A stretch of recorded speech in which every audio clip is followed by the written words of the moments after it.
Two love-struck 15-year-olds would end up live-streaming themselves, opening fire on police, and openly discussing taking their own life with their audience at the same time the police attempted to negotiate. Denis Moravia was born on August 14, 2001, while Katya Valasova was born on September 10, 2001.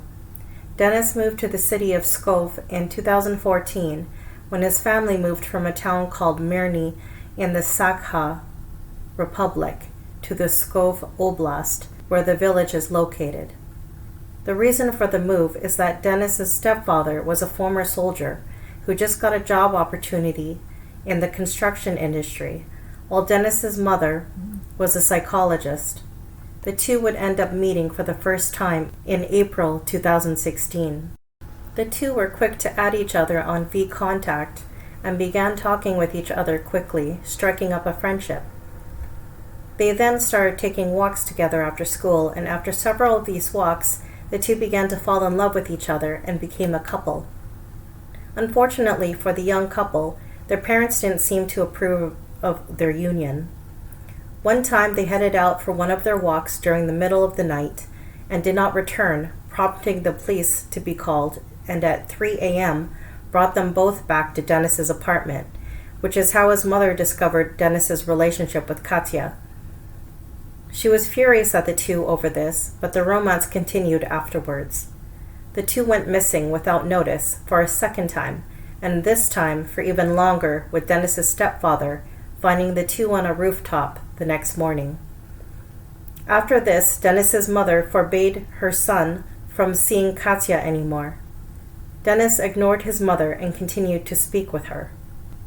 Denis's mother would find out that he was ignoring her, and things went surprisingly well afterwards, as she decided to invite Katya over to talk, and the talk went great, with the two becoming friendly towards each other, often coming over for dinner and going out to shop with Denis's mother. Katya had even begun teaching Denis's 7-year-old sister how to draw.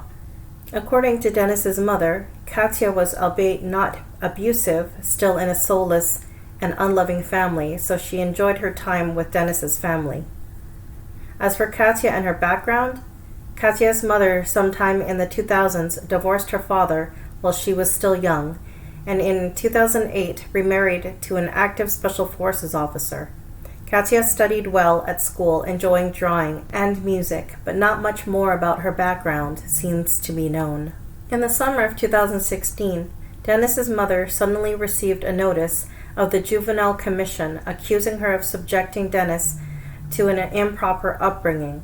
As it turned out, Denis was systematically violating school rules, skipping classes, was rude and snarky towards his teachers, and left the school's premises to smoke in spite of his young age.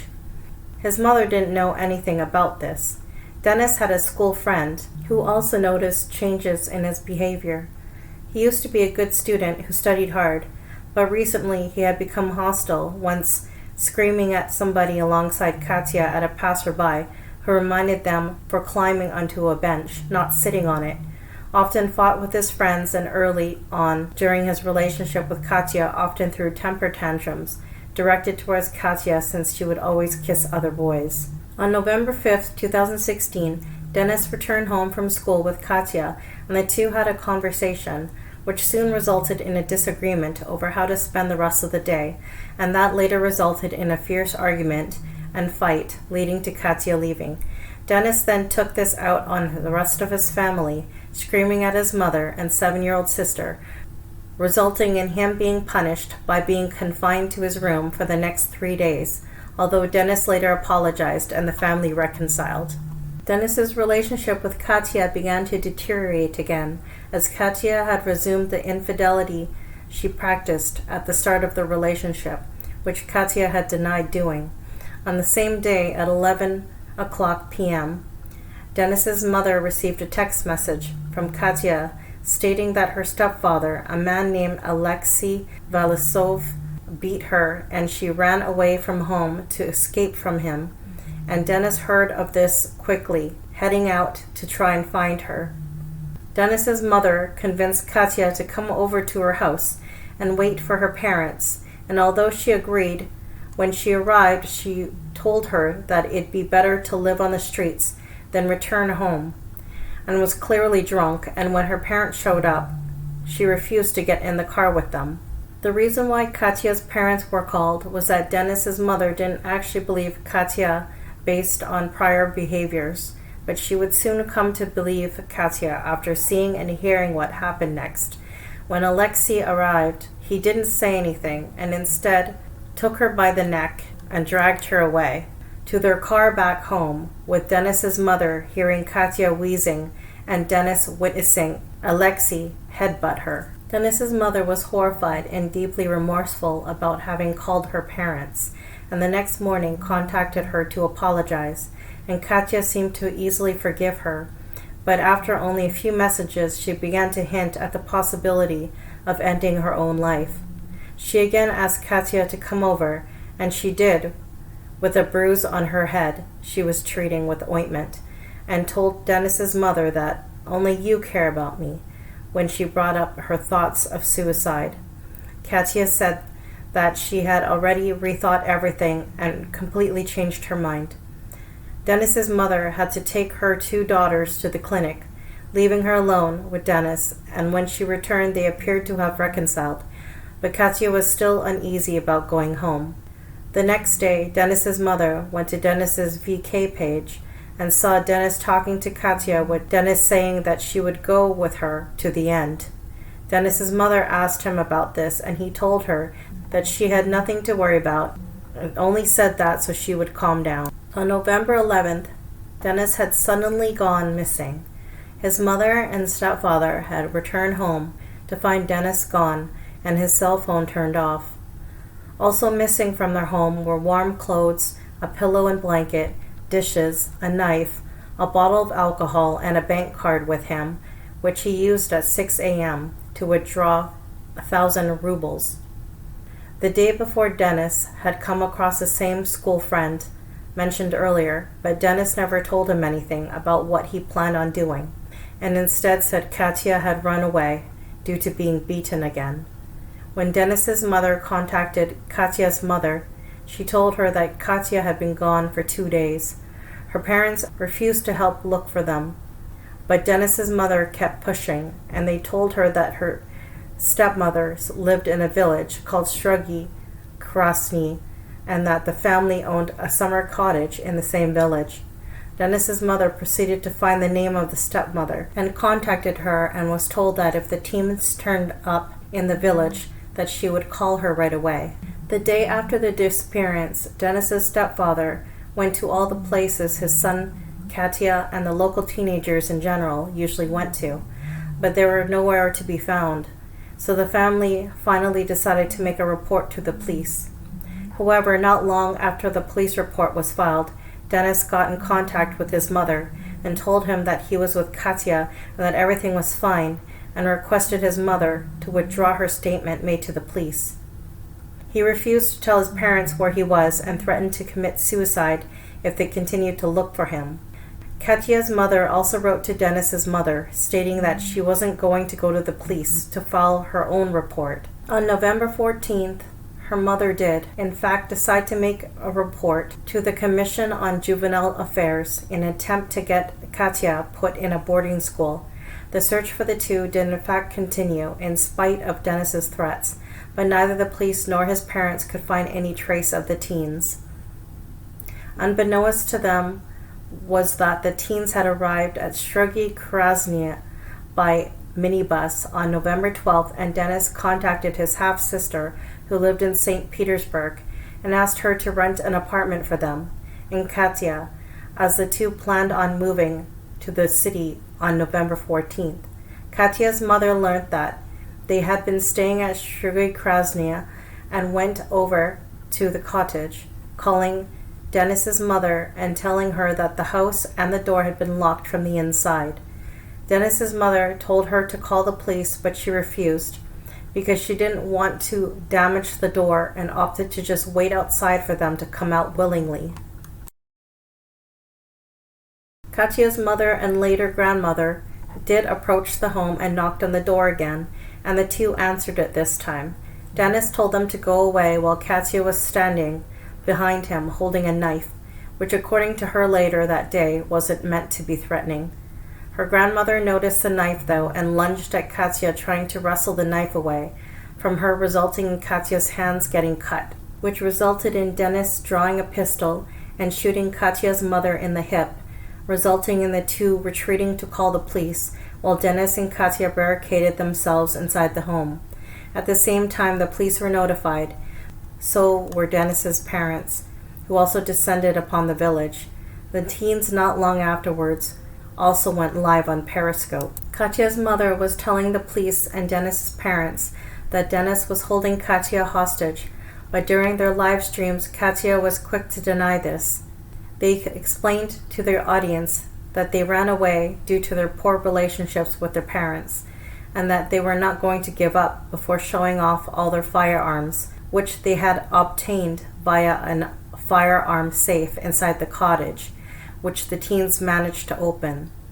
The police arrived while the teens were live, and Denis grabbed a shot, and while laughing, opened fire on the police van from an upstairs window, lightly injuring an officer and prompting them to cover from behind some bushes further down the road, and called for backup, resulting in a standoff once they arrived. The two, while live, acted fairly nonchalant, filming themselves smoking, changing their hair colors, cutting their hair, cooking and eating food, drinking and showing off their firearms to the audience, and discussed how a special police unit would inevitably storm the cottage and how they were going to shoot at them when they did so. They also filmed themselves shooting a TV set and later chucking it out the window towards the police. They also insulted the police, saying that the police in their area are useless and would storm the building simply because they'd be getting bored, stating that they were afraid of children and how fun it'd be to shoot at them. They openly described themselves as psychopaths who are not understood. Denis also claimed to have shot 2 dogs dead before the police arrived, but there doesn't seem to be any reports of dogs in the area being shot. The viewers of the live stream attempted to reason with the teenagers, but their efforts were in vain. One commenter asked them to think and that they had their whole life ahead of them, only for Katya to say life is ahead? Damn, they don't understand what we've done, with Denis agreeing and saying they will put us in a children's prison. Their parents weren't any more successful, as Denis would not answer any phone calls or SMS messages sent to him by his mother. The police themselves were also trying to negotiate with the teens and coax them out of the home, albeit under the assumption that Denis was holding Katya as his hostage, since they were calling to him to let Katya go.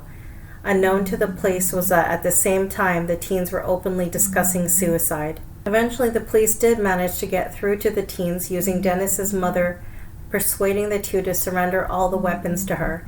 They agreed to this and walked out into a balcony and dropped the knife, various ammo cartridges and guns off the balcony, and told her that only a ladle was left in the home.